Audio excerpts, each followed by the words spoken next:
സഹോദരന്മാരെ, അപ്പൊ നിങ്ങൾ ചോദിച്ചേക്കാം, ഇതൊന്നുമല്ല സംഗതി, പ്രവാചകന്റെ ജഡം ദ്രവിക്കും എന്ന് ജമാഅത്തെ ഇസ്ലാമി പറഞ്ഞു. സാധാരണ മനുഷ്യൻ എന്ന് അതിനെ കുറിച്ച് നേരത്തെ സംസാരിച്ചോ പറഞ്ഞാൽ, അങ്ങനെ ഒരു ശരാശരി സാധാരണ ഒരു നാടൻ എന്നർത്ഥത്തിലല്ല. ജനന മരണങ്ങളെക്കുറിച്ച് സാധാരണ സമൂഹത്തിലുള്ള സങ്കല്പങ്ങളെന്തോ അത് തന്നെയാണ് പ്രവാചകന്മാരെ പറ്റിയും അന്ത്യപ്രവാചകൻ മുഹമ്മദ് മുസ്തഫ സല്ലല്ലാഹു അലൈഹി വസല്ലമയെ പറ്റിയും ഉണ്ടായത്. അങ്ങനെയാണ് ചരിത്രം സാക്ഷ്യപ്പെടുത്തിയത് എന്നേ നമ്മൾ പറഞ്ഞിട്ടുള്ളൂ. അല്ലാതെ പ്രവാചകൻ സാധാരണക്കാരനാണ്, വെറും ഒരു നാടനാണ്, ഒരു ഗുണവുമില്ല, എല്ലാ ദോഷവും പറ്റും എന്നൊന്നും നമുക്ക് വാദമില്ല.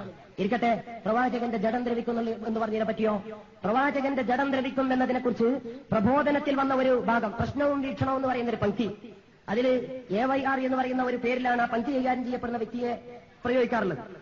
അതിലൊരു ചോദ്യം വന്നു മുമ്പ്, ആ ചോദ്യത്തിനൊരു ഉത്തരവും, ആ ഉത്തരവും മുമ്പിൽ വെച്ചിട്ട് വീണ്ടും ഒരു ചോദ്യം വന്നു. ആ ചോദ്യവും ഉത്തരവുള്ള ആ ചോദ്യത്തിന്റെ ഉത്തരത്തിന്റെ സെന്ററിൽ നിന്ന് ഒരു 2-3 വാക്ക് അതാണ് ഇവിടെ വായിച്ചത്. മുസ്ലിയാർ ഇവിടെ മാത്രമല്ല, ഞാൻ അപ്പൊ ഇത്തിരി വിശദമായിട്ട് ഇതൊക്കെ പറയുന്നത് ഇതെല്ലായിടത്തും ഇതന്നെ പണി. അതുകൊണ്ട് നാട്ടിലൊക്കെ അറിഞ്ഞത് പറയാൻ ഞങ്ങൾക്ക് വേറെ പണിയുള്ളതുകൊണ്ട് ഒരു സ്ഥലത്തെങ്കിലും ഇതൊക്കെ ഒന്നാണ് നന്നാക്കിയിട്ട് പറഞ്ഞു തീർക്കാമെന്ന് വിചാരിച്ചിട്ട് ഇവിടെ അങ്ങോട്ട് പറയാമേ ഉള്ളൂ. അതുകൊണ്ട് ബഹുമാനപ്പെട്ട ആളുകൾ, സമയം വയ്ക്കുന്ന ആളുകൾക്ക് ഇങ്ങനെ ഓരോരുത്തർക്ക് പതുക്കെ ഈ സദസ്സ് അലങ്കോലം ഉണ്ടാക്കാതെ എണീറ്റ് പോകാൻ എനിക്കൊരു വിരോധമില്ല. പക്ഷേ സംഗതികൾ കുറച്ചും കൂടി ഇവിടെ നിങ്ങളുടെ മുമ്പിൽ പറയേണ്ടതായിട്ടുണ്ട്. അപ്പൊ പ്രിയമുള്ള സുഹൃത്തുക്കളെ, സൂചിപ്പിച്ചു വന്നത് ഈ രീതിയിൽ ഒരു ചോദ്യം ഉത്തരവുണ്ട്. ഞാനിപ്പോ തീരുമാനിച്ചിട്ടുള്ളത് അത് മുഴുവൻ നിങ്ങളുടെ മുമ്പിൽ അങ്ങോട്ട് വായിച്ചു കേൾപ്പിക്കാനാണ്. എന്തിന്? ഈ ഒരു ഉദ്ധരണി വെച്ചിട്ട് ഈ പറയുന്നത് നിങ്ങളൊക്കെ ബുദ്ധിയുള്ളവരാണ്, മലയാളം മനസ്സിലാക്കാൻ കഴിയുന്നവരാണ്, ഇത് നിങ്ങൾക്ക് കേൾക്കാം. ചോദ്യവും ഉത്തരവും പൂർണ്ണമായിട്ടും. എന്നിട്ട് നിങ്ങൾ തീരുമാനിക്കും എന്താണ് ജമാഅത്തെ ഇസ്ലാമി പറഞ്ഞത്. എത്രത്തോളം വേണമെന്നറിയാനും പറ്റുമല്ലോ, അതുകൊണ്ട് അത് വായിക്കാൻ.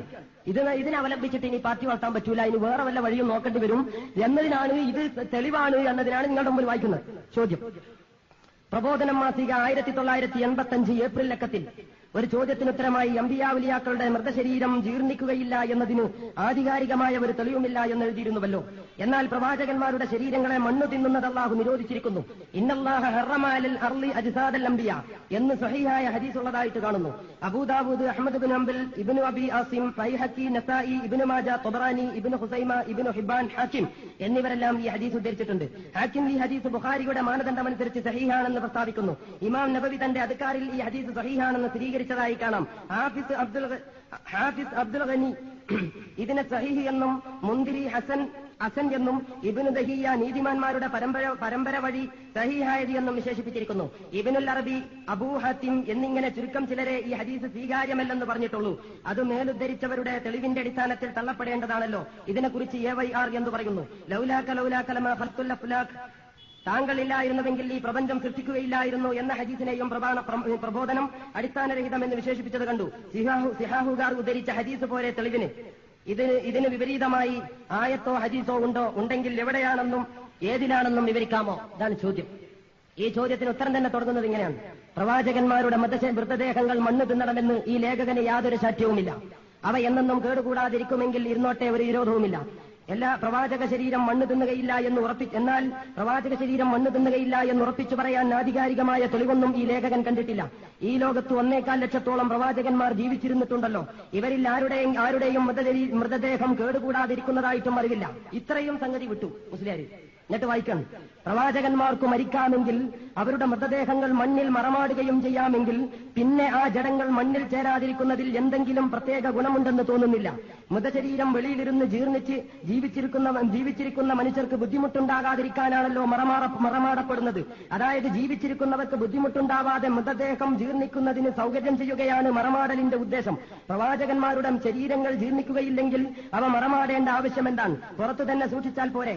അതൊരു ദൃഷ്ടാന്തമാകുമല്ലോ. അതല്ലേ അവരും അവരുടെ ആദർശചര്യകളും കൂടുതൽ സ്മരിക്കപ്പെടാനും അംഗീകരിക്കപ്പെടാനും ഉചിതമായിട്ടുള്ളത്. തുടരാൻ: അള്ളാഹുവിങ്കിൽ നിന്ന് വഹി ലഭിക്കുന്ന ശ്രേഷ്ഠ വ്യക്തികൾ എന്നതാണ് പ്രവാചകന്മാരുടെ സവിശേഷത.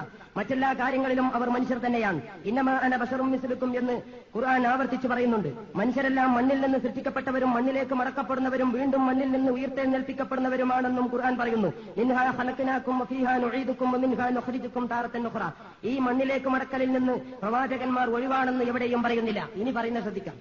ചോദ്യകർത്താവ് ഉന്നയിച്ച ഹദീസ് മേൽപ്പറഞ്ഞ ഖുർആനിക അധ്യാപനങ്ങളുമായി പൊരുത്തപ്പെടുന്നില്ല. അതുകൊണ്ട് അത് സംശയരഹിതമാം വണ്ണം സ്ഥിരപ്പെട്ടാൽ മാത്രമേ അവലംബിക്കാവൂ. പ്രസ്തുത ഹദീസ് ഉദ്ധരിച്ചിട്ടുള്ള സുനനു അബീ ദാവൂദിൽ തന്നെ ചേർത്തിട്ടുള്ള ഔനുൽ മഅബൂദ് എന്ന് പറയുന്ന ഹാഷിയയിൽ ഈ ഹദീസിന് സൂക്ഷ്മമായ ന്യൂനതയുണ്ടെന്നും ബുഖാരിയും മറ്റും അത് ചൂണ്ടിക്കാണിയിട്ടുണ്ടെന്നും പറയുന്നുണ്ട്. ഖുർആനിനു ശേഷം ഏറ്റവും പ്രബലമായ പ്രമാണമായി ഗണിക്കപ്പെടുന്ന സഹീഹുൽ ബുഖാരിയിലോ സഹീഹ് മുസ്ലിമിലോ സുനനു തുർമുദിയിലോ ഈ ഹദീസ് ഉദ്ധരിച്ചു കാണുന്നില്ല എന്നതും ശ്രദ്ധേയമാണ്. പ്രസ്തുത ഹദീസിനെ കുറിച്ച് നൈലുൽ ഔതാർ എന്ന ഗ്രന്ഥത്തിൽ പറയുന്നത് ഇപ്രകാരമാണ്. തന്റെ സഹീഹുൽ ഇബ്നു ഹിബ്ബാനും ഹാക്കിം തന്റെ മുസ്തദ്കറിലും ഈ ഹദീസ് നിവേദനം ചെയ്തിട്ടുണ്ട്. ഇത് ബുഖാരിയുടെ മാനദണ്ഡമനുസരിച്ച് സഹീഹാണെന്നും ഹാക്കിം പറഞ്ഞിട്ടുണ്ട്. അവരിരുവരും അഥവാ ബുഖാരിയും മുസ്ലിമും ഇത് ഉദ്ധരിച്ചിട്ടില്ല. ഇബ്നു ഹാത്തിം ഈ ഹദീസിനെ ദുർബലമായ ഹദീസുകളുടെ കൂട്ടത്തിൽ പറഞ്ഞിരിക്കുന്നു. ഈ ഹദീസ് അസ്വീകാര്യമാണെന്നും അദ്ദേഹം തന്റെ പിതാവിൽ നിന്ന് ഉദ്ധരിക്കുകയും ചെയ്യുന്നു. ഈ ഹദീസിന്റെ നിവേദന പരമ്പരയിൽ അബ്ദുറഹ്മാൻ ഇബ്നു യസീദ് ഇബ്നു ജാബിർ എന്ന നിവേദകനുണ്ട്. അദ്ദേഹം അസ്വീകാര്യനാകുന്നു. ഈ ഹദീസ് സ്ഥിരപ്പെട്ടിട്ടില്ലെന്ന് ഇബ്നുൽ അറബിയും പ്രസ്താവിച്ചിരിക്കുന്നു. എന്നിട്ട് പിന്നെ ഈ ഉദ്ധരണി കഴിഞ്ഞിട്ട് വീണ്ടും ഈ ഉത്തരം പറയുന്ന ആൾ പറയാം, ബുഖാരി ഈ ഹദീസിന്റെ ന്യൂനത ചൂണ്ടിക്കാണിച്ചുവെന്ന് നേരത്തെ ഉദ്ധരിച്ചുവല്ലോ. ബുഖാരി ഈ ഹദീസ് ഉദ്ധരിക്കാതിരുന്നത് അദ്ദേഹത്തിന് കിട്ടാതിരുന്നത് കൊണ്ടല്ല, സ്വീകാര്യമാകാത്തത് കൊണ്ടാണ് എന്ന് അതിൽ നിന്ന് വ്യക്തമാകുന്നു. അതോടുകൂടി ഈ ഹദീസ് ബുഖാരിയുടെ മാനദണ്ഡപ്രകാരം സഹീഹാണെന്ന ഹാക്കിമിന്റെ പ്രസ്താവന ശരിയല്ല എന്നും വന്നുകൂടുന്നു. അപ്പോൾ ഈ ഹദീസ് സ്വീകരിക്കാതിരുന്നവർ ഇബ്നുൽ അറബിയും അബൂ ഹാത്തിമും മാത്രമല്ല, ബുഖാരിയും മറ്റു ചിലരും കൂടി അക്കൂട്ടത്തിലുണ്ടെന്നർത്ഥം. അവരൊക്കെ അത് തള്ളിക്കളഞ്ഞത് കാര്യകാരണ സഹിതമാണെന്ന് വ്യക്തമാക്കിയിരിക്കുന്നു. എന്നാൽ സഹീഹാണെന്ന് പ്രസ്താവിച്ചവർ എങ്ങനെ സഹീഹായി എന്ന് സമർത്ഥിക്കുന്നില്ല. ഹാക്കിം മാത്രമാണ് അതിനെ ശ്രമിച്ചിട്ടുള്ളത്. അതാണെങ്കിൽ ശരിയല്ലെന്ന് വ്യക്തമാവുകയും ചെയ്തു. അതുകൊണ്ട് ഈ ഹദീസ് സാധുവോ ആധികാരികമോ അല്ല എന്ന വീക്ഷണത്തെയാണ് ഈ ലേഖകൻ പിന്താങ്ങുന്നത്. ഈ ഹദീസ് സഹീഹാണെന്ന് പറഞ്ഞവരുടെ വീക്ഷണമാണ് ശരിയെന്ന് തോന്നുന്നവർക്ക് അത് അംഗീകരിക്കുവാനും അംഗീകരിക്കാവുന്നതും വിശ്വസിക്കാവുന്നതുമാണ്. എന്റെ അഭിപ്രായം ഇത് വെച്ചിട്ട് അദ്ദേഹം പറയാം, ബുഖാരിയും മുസ്ലിമും ഉദ്ധരിച്ചിട്ടില്ല. ഉദ്ധരിച്ച ഇബ്നു അബീ ദാവൂദിൽ തന്നെ അത് ദുർബലാണെന്ന് അതിന്റെ ഹാഷിയയിൽ പറഞ്ഞിട്ടുണ്ട്. അതുകൊണ്ട് ഇത് ദുർബലാണെന്നുള്ള ബുഖാരിയും മുസ്ലിമും സ്വീകരിച്ച ആ മാർഗം അഭിപ്രായമാണ് ഞാൻ സ്വീകരിച്ചത്. ഇതിനെതിരില്ല അഭിപ്രായം വിശ്വസിക്കാവുന്നവർക്ക് വിശ്വസിക്കാം, എനിക്കെതിരില്ല എന്നൊക്കെ പറഞ്ഞിട്ട് ഹദീസിന്റെ അടിസ്ഥാനത്തിൽ ഒരു വൈജ്ഞാനികമായ ചർച്ചയ്ക്ക് മറുപടി പറയവേ പറഞ്ഞ ഒരു ഉദ്ധരണിയുടെ നടുവിൽ നിന്നൊരു വാക്ക് മാത്രം അപ്പുറവും വെട്ടിമാറ്റി വായിച്ചുകൊണ്ടാണ് ജമാഅത്തെ ഇസ്ലാമി പ്രവാചകന്മാരുടെ ജഡം മണ്ണിതെന്നും എന്ന് പറഞ്ഞത്. ഈ ഹദീസ് ബുഖാരിയും മുസ്ലിമും ഉദ്ധരിച്ചില്ല, അവർക്ക് കിട്ടാത്തത് കൊണ്ടല്ല, വൈഫാണ് എന്നതുകൊണ്ട് ബുഖാരിയുടെ സൂക്ഷ്മമായ മാനദണ്ഡത്തിലും മുസ്ലിമിന്റെ അഭിപ്രായ പ്രകാരവും ശരിയല്ലാത്തത് കൊണ്ട് അവർ ഉദ്ധരിച്ചില്ല. ഇനി ലൗലാക്കലമ ഖലഖ്തുൽ അഫ്ലാഖ് എന്ന നിവേദനം സഹീഹാണെന്ന് ആധികാരികരായ ഹദീസ് പണ്ഡിതന്മാരാരും പറഞ്ഞതായി അറിവില്ല. അതിന്റെ സനദും ഉദ്ധരിക്കപ്പെട്ടതായി കണ്ടിട്ടില്ല. മുഹമ്മദ് നബി സല്ലല്ലാഹു അലൈഹി വസല്ലമയുടെ പേരിൽ കെട്ടിച്ചമക്കപ്പെട്ട കൃത്രിമ ഹദീസുകൾ സമാഹരിച്ചുകൊണ്ട് ഇമാം ഷൗക്കാനി രചിച്ച അൽ ഫവായിദുൽ മജ്മുഅ ഫിൽ അഹാദീസിൽ മൗദൂഅ എന്ന ഗ്രന്ഥത്തിൽ വ്യാജ ഹദീസുകളിലൊന്നായി ഈ നിവേദനം ഉദ്ധരിച്ചിട്ടുമുണ്ട്. ഇമാം ഷൗക്കാനിയുടെ ഗ്രന്ഥത്തിൽ വ്യാജ ഹദീസിന്റെ കൂട്ടത്തിൽ ഉദ്ധരിച്ചതാണ് ലൗലാക്ക എന്ന് പറയുന്ന ലോലാക്ക്. അതുകൊണ്ട് തന്നെ അതിനെ നമ്മൾ സ്വീകരിക്കാറില്ല. അത് കെട്ടുകഥയെന്ന് നമ്മൾ പറയാറുണ്ട്. അതിന്റെ സനദും എവിടെയും ഉദ്ധരിച്ചു കണ്ടിട്ടില്ല.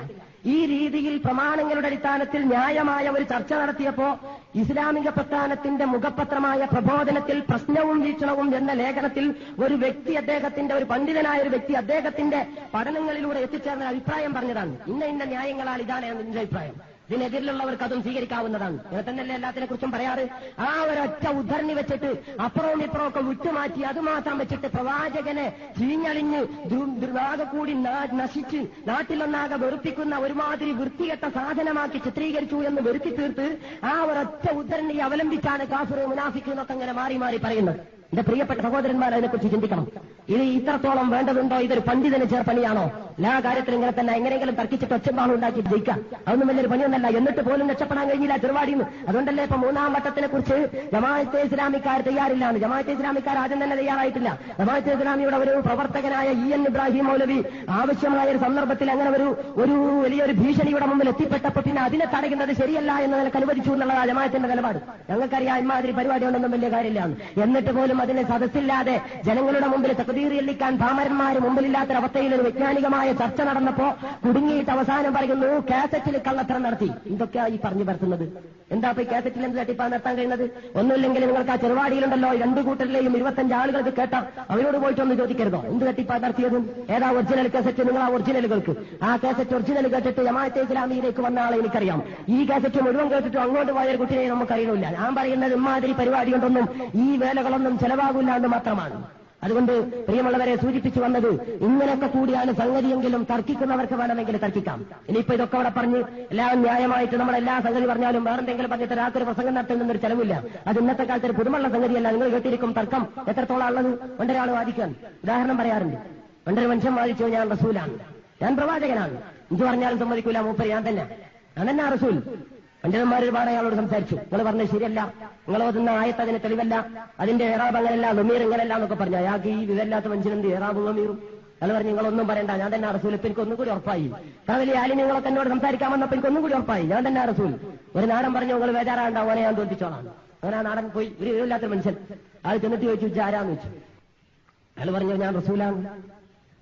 ഇജ്ജെങ്ങനെ റസൂലാകുന്നത്? നിന്നെ ഞാൻ അയച്ചിട്ടില്ലല്ലോ, ഞാനാണ് പഠിച്ചവൻ, ഞാൻ നിന്നെ അയച്ചിട്ടില്ലല്ലോ, പിന്നെ എങ്ങനെ ഇജ്ജ് റസൂലാകുന്നത്? അതോടുകൂടി അവൻ്റെത് പോയി. പിന്നെ ഓൻ റസൂലാന്ന്, ഇയാള് റസൂലാന്ന് പറയാൻ വേണ്ടി എന്തൊക്കെ വാദിക്കണോ അതൊക്കെ ഇയാൾ അള്ളാഹ് എന്നുള്ളതിനും വാദിക്കാൻ തുടങ്ങി. അപ്പൊ ഇന്നെന്ത് പറയാൻ പറ്റുമോ? ഇത്രയൊക്കെ ഉള്ളൂ പണി, തർക്കം. അപ്പൊ ഈ മാതിരിയുള്ള ഒരു കുതർക്കം തന്നെ ഈ നിലവാരങ്ങളാ കേസറ്റ് ശ്രദ്ധിച്ചു കേട്ടോ. അപ്പൊ കാണാം, ഒരു ആലിമാന്നുള്ള നിലക്ക് നിങ്ങളെന്ന് ഒരു ആലിമായിട്ടും നിങ്ങൾ എന്താ കളവ് അറിയുന്നത് എന്ന് ചോദിച്ചാൽ അപ്പോ അതിമെന്നാ മനുഷ്യൻ പിടിച്ചു. അപ്പൊ ഞാനൊരു ആലിമാന്ന് നിങ്ങൾ സമ്മതിച്ചോ? അയാൾ ആലിമാന്ന് സമ്മതിക്കാൻ വേണ്ടിയിട്ടല്ല പറയുന്നത്, കളവ് പറഞ്ഞു എന്ന് ആരോപിക്കാനാ. അപ്പൊ അതിമെന്ന് പിടിച്ചു, ഞാൻ ആലിമാന്ന് നിങ്ങൾ സമ്മതിച്ചു. ഞാനാണെങ്കിൽ പർച്ചോനെ വരെ തോൽപ്പിച്ചൂടെ? അള്ള ചോദിക്കാൻ, നിങ്ങൾ ദീനുൽ ഇസ്ലാമിന്റെ പേരിൽ ഒരുപാട് പ്രസംഗിച്ച് നടന്നിട്ടും അതനുസരിച്ച് ജീവിച്ചില്ലല്ലോ. അപ്പൊ ഞാൻ പ്രസംഗിച്ചത് ദീനുൽ ഇസ്ലാമിന് വേണ്ടിയാണെന്ന് സമ്മതിച്ചോ? എങ്കിൽ ബാക്കിയുള്ളതിന് വേറെ ഡേറ്റ് നിശ്ചയിക്കാം. ഇതാ രീതി.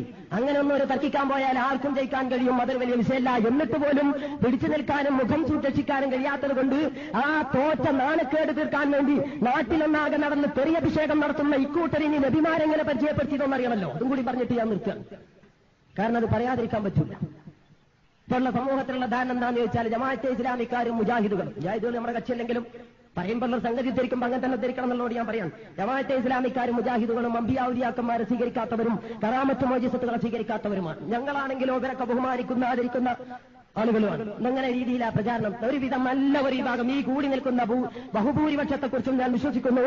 ജമാഅത്തെ ഇസ്ലാമിയുടെ പ്രവർത്തകരല്ലാത്ത സാധാരണക്കാരൊക്കെയും ഒരു പരിധിവരെയെങ്കിലും അത് ശരിയാണ് എന്ന് വിശ്വാസമുള്ളവരുമാണ്. എന്തായിരുന്നാലും എന്തൊക്കെ ഗുണം ജമാഅത്തേർക്കുണ്ടെങ്കിലും അമ്പിയാവുലിയാക്കന്മാരോട് അവർക്ക് ബഹുമാനമില്ല എന്നാണ് നമ്മുടെ നല്ല ഇഖ്ലാസുള്ള സുന്നികളുടെ വരെ മനസ്സ് എന്ന് എന്റെ സ്വന്തം വീട്ടിലെ ആളുകളുടെ സംസാര പ്രതികരണ സ്വഭാവങ്ങൾ മുമ്പിൽ വെച്ചുകൊണ്ട് ഞാൻ ഉറപ്പിച്ചു മനസ്സിലാക്കുന്നു. എന്തുകൊണ്ട് ഇങ്ങനെ സംഭവിച്ചു? ഒരുപാട് കാലമായിട്ട് പ്രചാരണം ആ രീതിയിലാണ്. നമ്മളാണെങ്കിലോ ഇതൊന്നും അങ്ങനെ പറയാതെ കാര്യമായിട്ട് നമ്മുടെ വൈക്ക് അങ്ങനെ പോകും. അതെന്തെങ്കിലും ആയിക്കോട്ടെ എഴുതിയിട്ട് സാധാരണക്കാർക്ക് തിരിയോ ഇതൊക്കെ ജമാഅത്തെ ഇസ്ലാമിക്കാർ മൗനം പാലിക്കാണ്, വേറെ പറയാനില്ലാത്തതുകൊണ്ടൊന്നല്ല എന്നൊന്നും ഇവർക്ക് സാധാരണക്കാർക്ക് മനസ്സിലാക്കാനും കഴിയില്ല.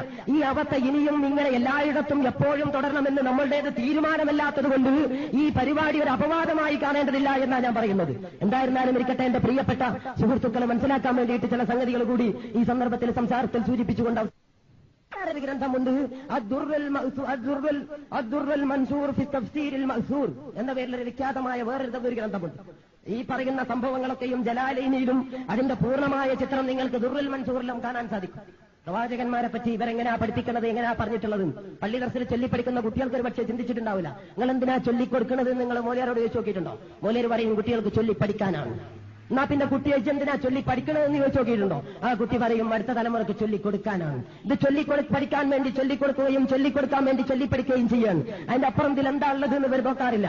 അതുകൊണ്ട് തന്നെ ഒരു പക്ഷേ ഇത് അവരത്ര ശ്രദ്ധിക്കാറുണ്ടാകില്ലെങ്കിലും എല്ലാവർക്കും അറിയാവുന്ന സർവ്വസമ്മതമായ ചില സത്യങ്ങൾ ഈ സദസ്സിന് മുമ്പിൽ പറയാൻ ഞങ്ങളെ നിർബന്ധിപ്പിച്ചവരാണ് ഉത്തരവാദികളെന്ന് ഒരിക്കൽ കൂടി അടിവരയിട്ട് പറഞ്ഞുകൊണ്ട് ഞാൻ വിഷയത്തിലേക്ക് പ്രവേശിക്കുകയാണ്.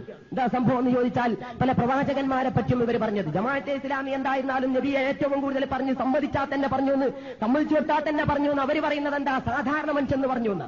പിന്നെന്നുള്ളത് മരിച്ച ശേഷം റസൂലിന്റെ ജഡം ദ്രവിക്കും എന്ന് പറഞ്ഞു എന്ന്. ജഡം ദ്രവിക്കാതിരിക്കൽ ഒരു യോഗ്യത എന്ന് ലോകത്താരും പറഞ്ഞിട്ടില്ല, ഒരു പ്രമാണവുമില്ല. ഹദീസാ പറയുന്ന ഹദീസ് ദഈഫാന്ന്, അതുകൊണ്ട് ബുഖാരിയും മുസ്ലിമും അംഗീകരിച്ചിട്ടില്ല എന്ന് നമ്മൾ കണ്ടു. അപ്പോ ഇത് ഹദീസ് അംഗീകരിക്കാതിരിക്കുക എന്ന് പറഞ്ഞാൽ അതൊരു നിലപാടാണല്ലോ.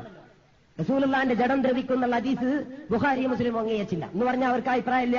അപ്പോ ഈ പറഞ്ഞ ജമാഅത്തെ ഇസ്ലാമിനെ പറ്റി പറഞ്ഞു നോക്കാം, അവരെ പറ്റിയും പറയാവോ? അങ്ങനൊക്കെ ഒരുപാട് പ്രശ്നങ്ങൾ അതിലുണ്ട്. ഒരു ഇബ്നുൽ അറബിയും വേറൊന്ന് രണ്ടാളും മാത്രമല്ല, ബുഖാരിയും മുസ്ലിമും തിർമിദിയും ഉൾപ്പെടെ അഗ്രഗണ്യരായ പല പണ്ഡിതന്മാരും അംഗീകരിക്കാത്തതും വഴീഫെന്ന് ചൂണ്ടിക്കാട്ടിയതുമായ ഒരു ഹദീസ് നന്നെ ചുരുങ്ങിയത് രണ്ടഭിപ്രായമുള്ള ഒരു വിഷയം എന്ന് വെക്കാം. അതിലപ്പുറം അതൊരു പ്രമാണമല്ല. എന്നിട്ട് അതുമേലാണ് ഈ വന്നിട്ടുള്ള കളിയും കൂടി.